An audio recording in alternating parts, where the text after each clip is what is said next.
Greetings and welcome, friends. Mr. Waddy and my geometry class here. We are learning together, taking a look at similar right triangles. We've learned some things about right triangles. We talked about Pythagorean theorem.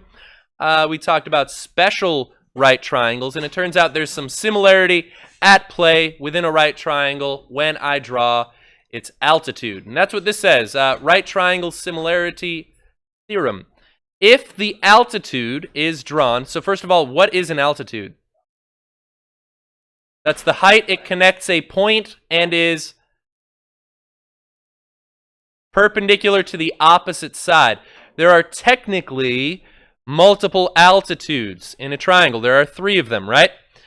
So it says if I draw the altitude to the hypotenuse, so now I've restricted it to just one of them, then the two triangles formed are similar to the original triangle and to each other. Now let's see, could you guys justify that claim? Just like, not like a formal proof, although there is one here apparently. So let's see, this angle and this angle are congruent, right? Do you guys agree? And then it looks like, let's see, here's a 90 degree, so then the big triangle has a 90-degree angle and angle A. This blue triangle has a 90-degree angle and angle A. So those are similar by what reason?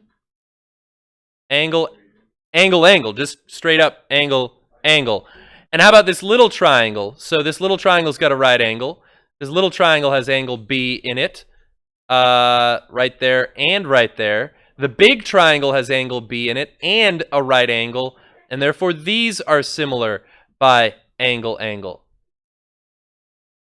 And question, are these two triangles similar to each other?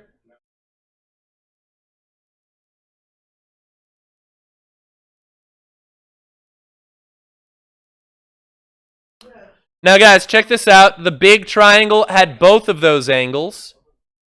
Therefore, this version of angle C must be congruent to angle B. Third angle theorem. And this angle C must be congruent to this angle A, because they're going to be congruent complements theorem, right? The two acute angles of a right triangle are going to be, right, they add up to 90. And if this angle and this angle added up to 90, then this angle and that same matching angle had to add up to 90.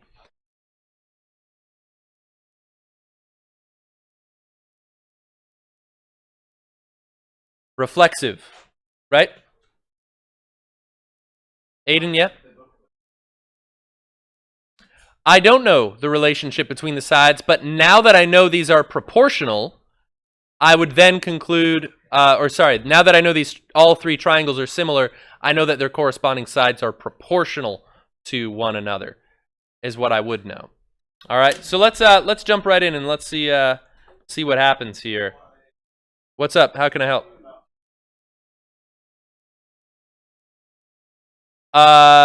This version of angle C, this version of angle C. Well, the this double arc angle and this single arc angle in the big right triangle are complementary to each other. And since this angle B was the same as that angle B, then this angle only had one possibility. It had to be the same exact measure as angle A, because I knew that this version and this version add to 90, and there's only one number that could add to 90 with angle B, is the idea. And then you could also kind of assume that if these were both similar to the same triangle, they're similar to each other by some sort of like transitiveness of similarity. That would kind of make sense as well. So a few different ways you could kind of look at it. Identifying the similar triangles. All right, let's name these similar triangles. So let's name it triangle STR, maybe. All right, that one's going to be similar. Who's the medium triangle? Now, angle S was the obtuse of the bigger of the acute angles. All right, so what is the medium-sized angle for the medium-sized triangle?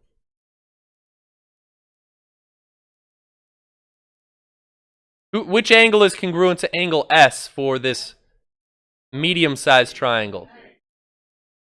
angle, right, UTR. And so if I want to name that, that would be triangle T, and then what? TUR, yeah. And that is going to be similar for this little triangle. This is a right angle. And this angle is going to end up being congruent to that one over there.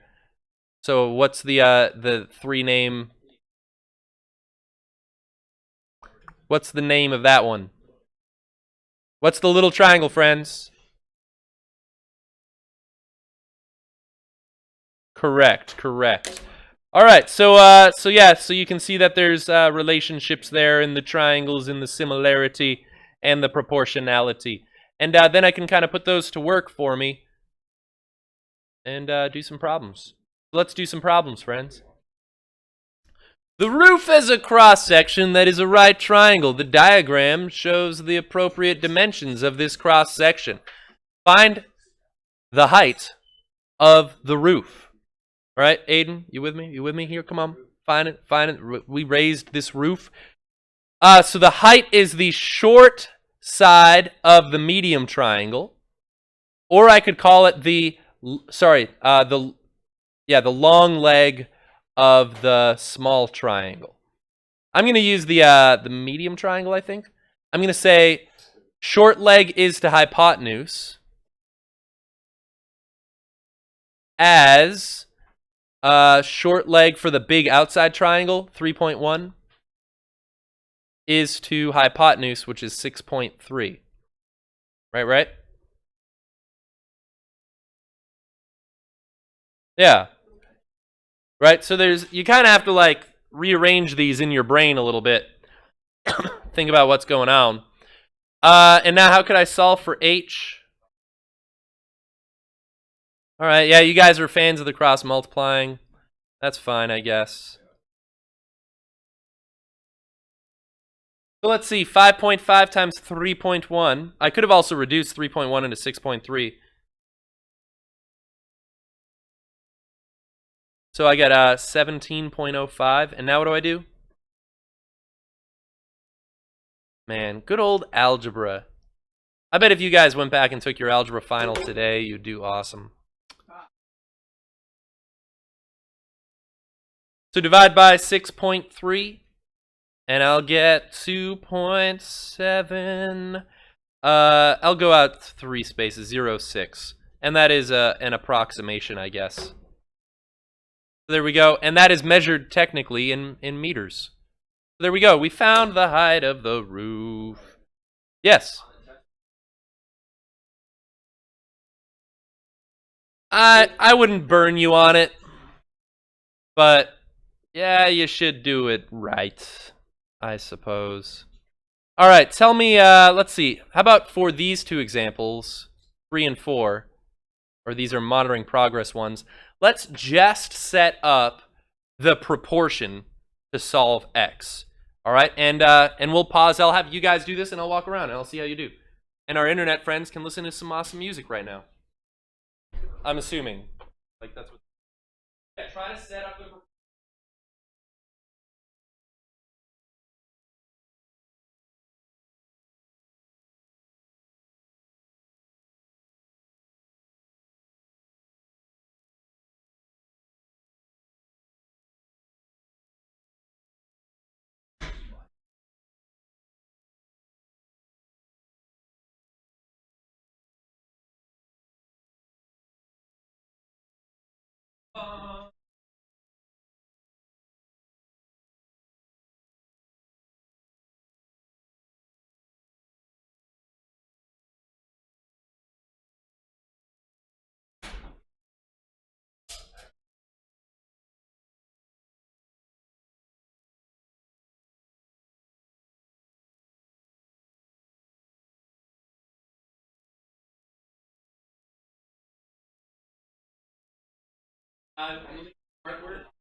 All right, so check with a neighbor, and then I'm going to have a couple of you guys tell me what you got.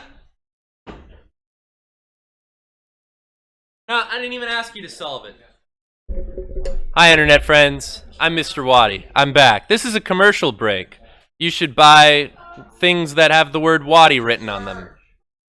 Buy Surge. Build a Surgemid, perhaps, with the empty cans, and then recycle them. So here we go. Problem 3. Could someone tell me how they set that up? Aiden, yeah, Aiden M. Okay, this is interesting. To what? Is equal to?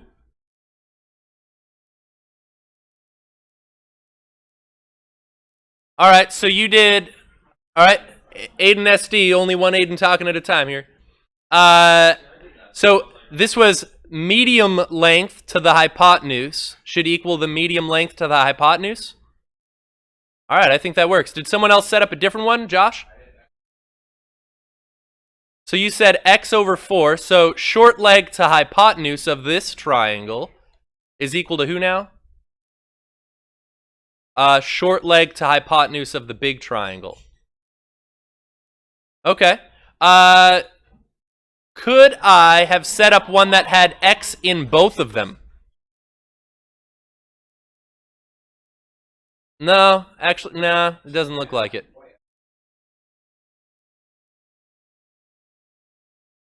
Yeah, not quite. So those are the two proportions, the two main ones that you would have had.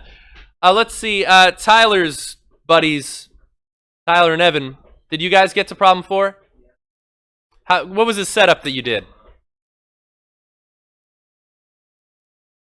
So x is to 5, so if I'm following your logic, this looks like the long leg to the hypotenuse should compare to the long leg to the hypotenuse. That seems to make sense. Anyone set it up differently for 4? Yeah, Jack.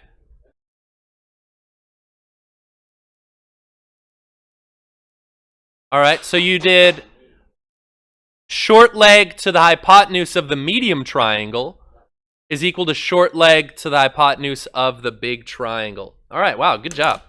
Yeah, some of those, like, I literally can't see what you guys are doing. Like, I don't get it, and then I'm like, oh, all right. Like, it just depends on which triangles and sides you're imagining at the moment. So, guys, here's this concept called a geometric mean. Now, I don't believe... Actually, maybe you guys did. Did you guys get to look at geometric sequences in Algebra 1 last year?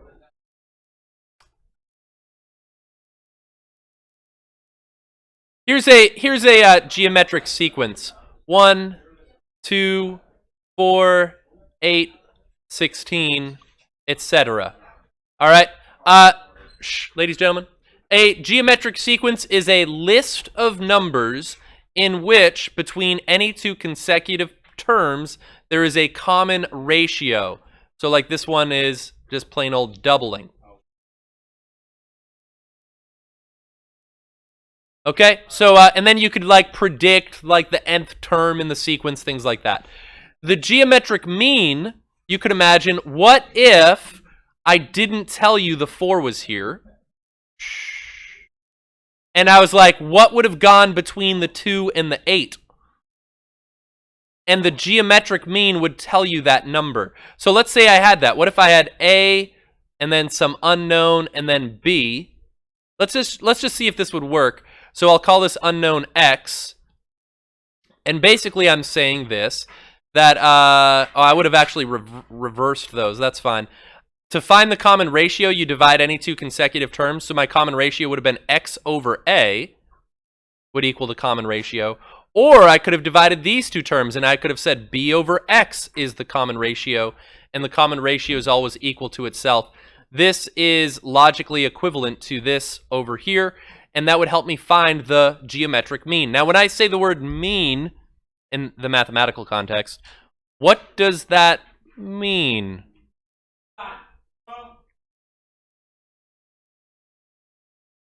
Yeah, the mean was a type of average.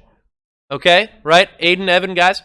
The mean, the arithmetic mean, or right, is the type of average between a list of numbers. Add them all up, divide by how many there are. And that's kind of like what this number is. It's what is the middle number between these two. that was geometrically, right, proportional to them. And so that's where this idea comes from. But you don't need to know all that. You just need to know, bam, that. And if I cross multiply this, that's where this version of the formula comes from. And then how could I have gotten from this version of the formula to this one? Yeah, it looks like they just rooted both sides. They also limited these to being positive numbers, and the geometric mean itself is positive. So that's why they didn't have the plus or minus, just the plus version of the square root. So that's like kind of some background on geometric mean. And let's just use this geometric mean concept. Where's my slider? Here it is. So if I want to find the geometric mean between 24 and 48, this is what I'm asking for. I could have set up this equation. X over 24 must equal 48 to X. What is it? 2? I don't think so. It's going to be a number in between them.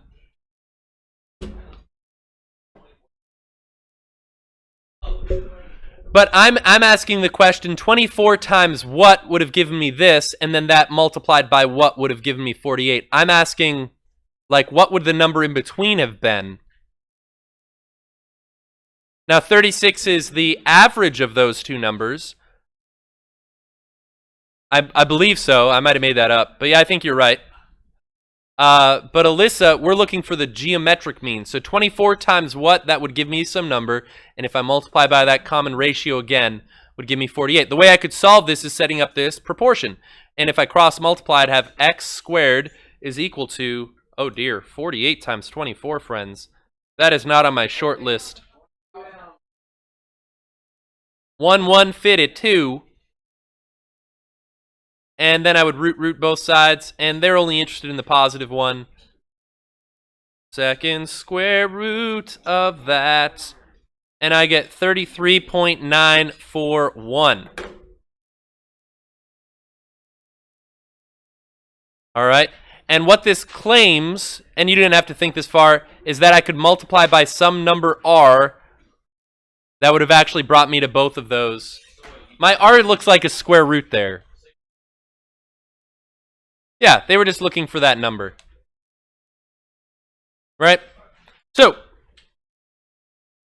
that's the geometric mean. Now, the reason that's going to help us is because, I guess I'll put this up here. We might not read all of it.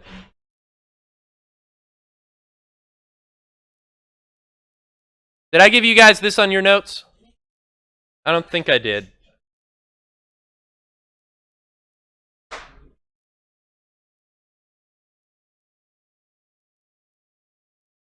That looks like that kind of fits on one screen. There we go. Oh, look at those adorable triangles.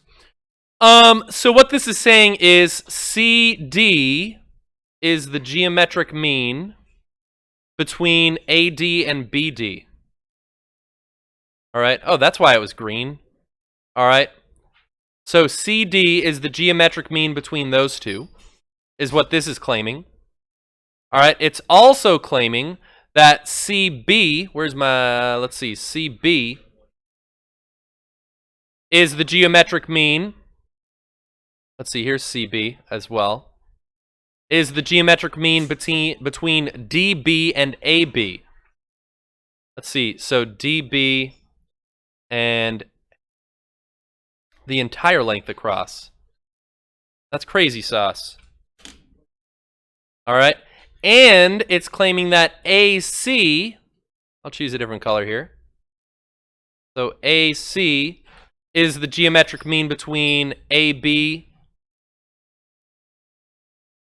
and AD. I don't know if those colors helped at all, but that's what this is claiming. All right, I'm going to have to practice that myself to make sure I kind of remember which one it goes between. But the thing to remember is that the geometric mean is going to be like an average between those two values, is what it's going to do. All right, and it turns out here is a theorem for you. Theorem 9.7. With the theorems, here we go. The theorem 9.7, it says, in a right triangle, The altitude from the right angle to the hypotenuse divides the hypotenuse into two segments. The length of the altitude, all right, so this part, is the geometric mean of the lengths of the two segments of the hypotenuse. So if I take this part here and this part here, right, that CD is the quote-unquote, right, geometric average between those two lengths. And you could set it up like this, or you could set it up as a proportion, right? CD is to AD as BD. Nope. Yeah. BD is to CD. Something like that. Right. And it turns out there's also a geometric mean leg theorem.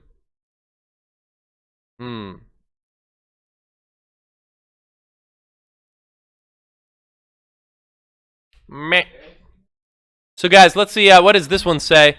In a right triangle, the altitude from the right angle to the hypotenuse divides the hypotenuse into two segments. We knew that.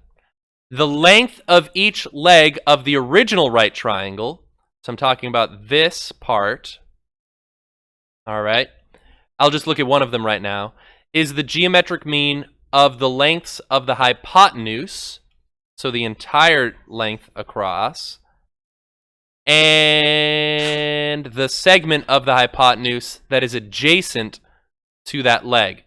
All right, and this part here. Okay, so of those lengths, AD would be the shortest, AC would be the middle one, and AB would be the longest one. And yeah, that makes sense. Okay, so AC would be the geometric mean between those two lengths. And the same thing works this way.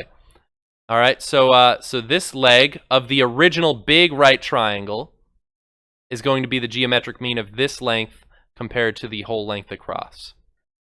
All right, so let's see how we can use this. We'll do our best, and then we're gonna. Oh, I'm excited about this enrichment problem, guys. Enriched wheat bread. Yum yum yum yum. Here we go. It's gonna be good. All right. Find the value of each variable. All right. So, here's the altitude. We were told that the altitude is the geometric mean of these two segments of the hypotenuse that were split up. So that means x over 6 is equal to 3 over x. Or x squared equals 18. Right? It's just a matter of setting it up that's going to be the hard part, you know, for us to remember. I haven't been using that color lately. Let me go back to the usual. So x is going to equal the square root of 18. Hey, I could break that up into root 9 times root 2. Why is that helpful? Why is that better than root 6 times root 3? Because 9 is a perfect square, right? This is true, but not helpful. And so when I reduce radicals, I try to find the largest perfect square that goes into them. And so x is going to equal 3 rad 2. Guys, what? Wait a minute. If this is 3 rad 2, check this out. And this is 3. Oh, okay. For a second there, I thought it was going to be a 30, 60, 90 triangle, but it wasn't. If that was rad 3, it would have worked. Oh, man, that was a close one. All right, so here we go. Someone help me with this. So we were told, here I'll use this color this time, that the leg of the big right triangle is the geometric mean of the adjacent leg of the little triangle compared to the entire hypotenuse. Let me slide up so you can see the, there we go. Right, this is what's at work, this second one. Geometric mean leg theorem. Got mean legs. Here we go. So y is to 2 as what is to y? Oh. Ah. Nice. Yeah. Way to encourage each other. And I'm encouraging the encourager, so that, what does that make me? That's like, I don't know, like I'm a second degree encourager. 2 times 7 is 14. Bless you. Root, and I get y equals the square root of 14. Oh, I think don't we have to find the height of a rock wall or something? Oh, a gym wall. Let's do this one and then we'll call it. And then we'll have you guys do that enrichment activity.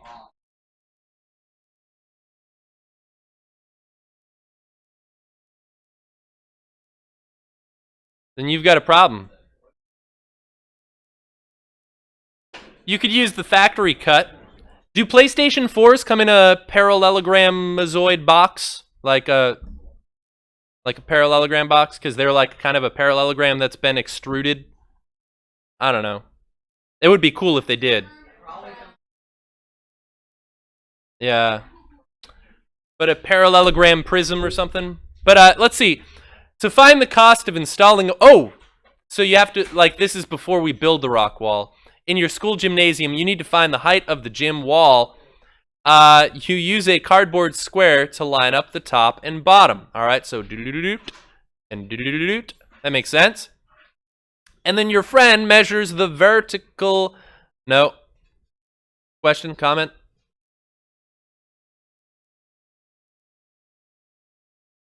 Maybe... Yeah, maybe the plans were destroyed in like a King Kong attack. And the wall was also like partially crushed because of King Kong. And now you've got to find the new height of the wall. Maybe. Think about that. No. As long as you measure from the corner of the square to the wall, you'll be fine. But yeah, he theoretically would have had to like knelt down and lined up this angle first. But anyways, your friend measures the vertical distance from the ground. Yeah, you're right. To your eye. Yeah, so you're right. He's not doing great. 5 feet apparently. He's not really trying too hard, or he's got an eyeball in his hands, and that would be pretty amazing. So approximate. Wow, I need a sip of water. You guys do some work for a minute. Wow. Don't worry, I won't die on you during class. Here we go. All right, what's my proportion? 8.5 is to 5 as what is to what?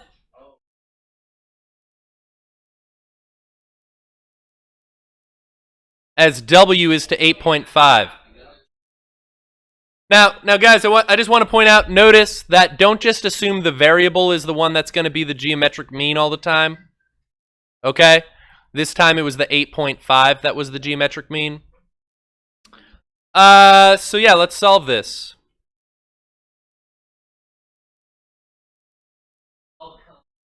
What was the 8.5 squared, though? Is 8.5 squared. But now I got to divide both sides by 5.